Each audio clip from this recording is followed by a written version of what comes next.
Ayırma ellerimi ellerimden, gözlerimi gözlerimden.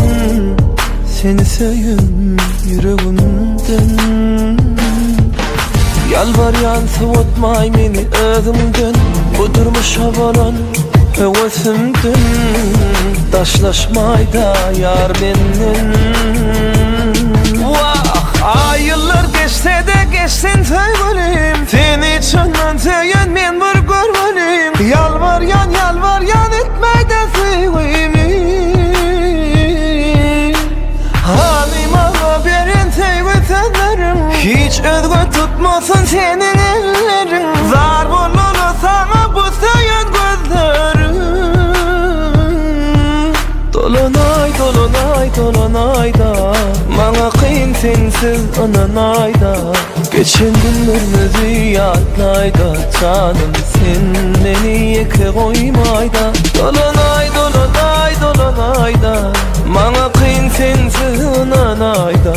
Geçen günlerimizi yadlayda, canım beni yeke koymayda.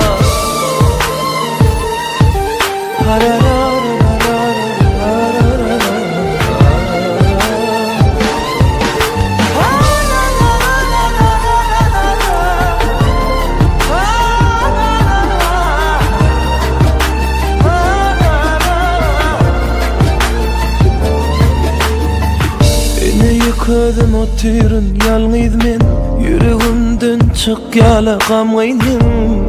Sensiz yaşamalım men. Saatler dur taştı yüreğimsin. Her fırsatta seni gel yala göresin. Durmuşumun manisi sensin sen.